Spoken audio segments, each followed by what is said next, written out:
So what are the real problems with the fourth generation Toyota Tacoma? I'm coming at you as a real owner, somebody who puts their own money in this truck, not a reviewer who's looking for problems or a competitor or just a plain troll, right? I'm on my third fourth generation Toyota Tacoma. I hate to say it, but it's true, I am. So let's jump right in, and let me say, a couple of these, I'll save them until the end, are just plain stupid. But starting off, number one, the paint chipping problem. I did a video on this just recently, and it is an issue. Is it because Toyota uses cheap paint, soft paint, or thin paint? You know, maybe. They try to cut costs everywhere they can, and who knows? But the fact is, there is an issue. There's been enough people out there that have reported these problems, and I'm talking about where rocks get stuck in your tires or flung off of your tires as you're simply driving the truck, right? Now, there's a couple of things you can do to help alleviate that, like mud flaps, the Canadian version, maybe side steps, running boards, maybe PPF, don't drive the truck at all. That's one of the stupid ones. But it is a problem with the truck. Number two is the fuel economy. It's really horrible. I mean, right now, and I just reset my meter recently, and of course, when I did that, it was great in the beginning. I was getting like, I don't know, 19 point some odd miles per gallon, which for me, that's like hypermiling, right? I started out at around, I think it was 15.4, 15.6, something like that, before the reset. I thought resetting it might make everything on an even playing field, right? Didn't seem to matter. Right now, I've dropped, I'm at 16.2. Now, part of that's my fault. I mean, I've put different wheels, different tires, added weight to the truck in the form of rock sliders, which, by the way, are about 50, 75 pounds a piece. Some other little bits and pieces here. It all adds up, right? So part of it's my fault, but nonetheless, it's still not very good. I think this truck, this particular version, is rated somewhere in the low 20s, something like that, on the low end. I'm not even close. It's not good. I know that manufacturers test these trucks in ideal conditions, but come on. We need to have a more realistic representation of what we're gonna get, right? It's not good.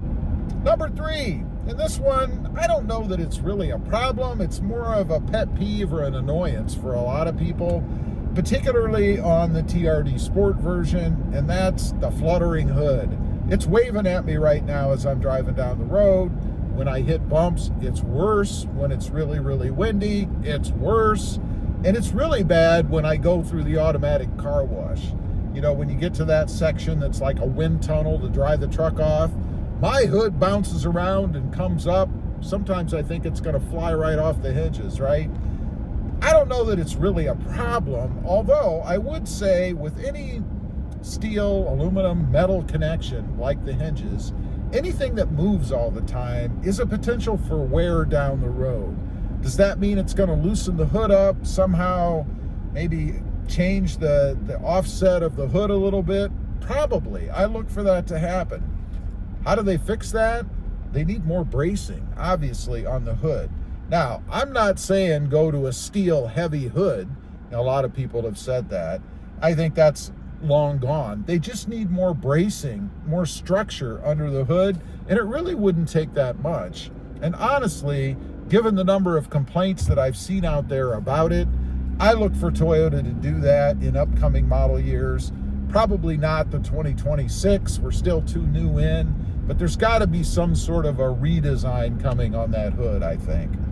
Another one that is really more of a pet peeve of mine is this damn auto-lowering manual seat. If you have an automatic seat or an electric seat, you don't have this problem. But what I'm talking about is when you get in and out of the truck, you slide your rear end, or at least I do, across that lever, and it lowers the seat a notch every time.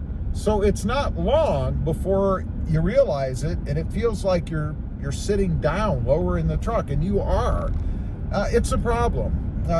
Toyota needs to move that lever further down in its assembly, I guess, or on the side of the seat, so that your rear end can't come into contact with it.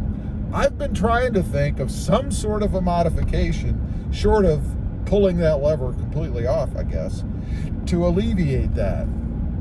Thus far, I haven't come up with anything. I've had a few suggestions, but honestly, none of them make any sense to me. They would be aesthetically unpleasing, like a screw through the lever or even some kind of a block underneath, which actually wouldn't be bad if there was a good way to hold it on without drilling through the side of your assembly there.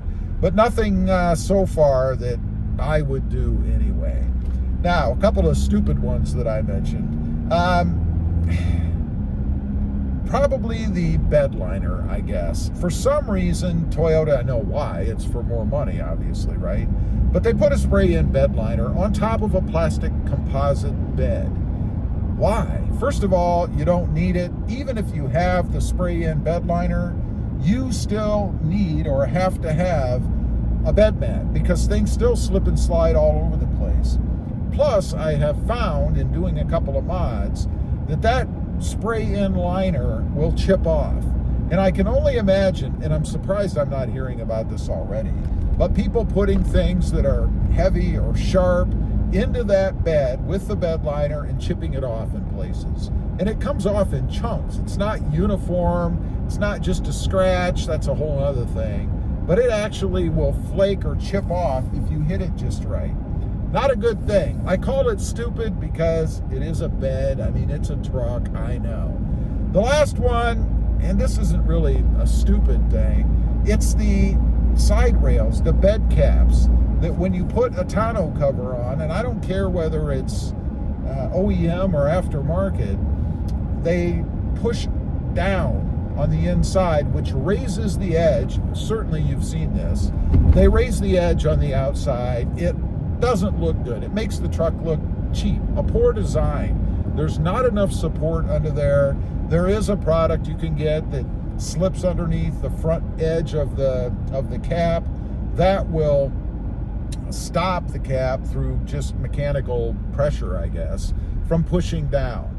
It's the only solution I know out there, short of drilling holes through your cap and putting a screw in, which I would never do, that you can actually utilize to stop that from happening. Anyway, that's just a few real problems, and some of them are kind of petty. You know, the bed thing, I don't know. The chipping, definitely not. The seat thing, depends. Depends on how sensitive you are to crazy little things, I guess. Leave a comment. Let me know if I left anything out. Real problems with the truck. And let me say one more thing. I know there have been some recalls on things. It's a machine built by men and robots. There are going to be problems you're going to experience over time. Toyota has warranty. They take care of these problems. Not really a big deal for me.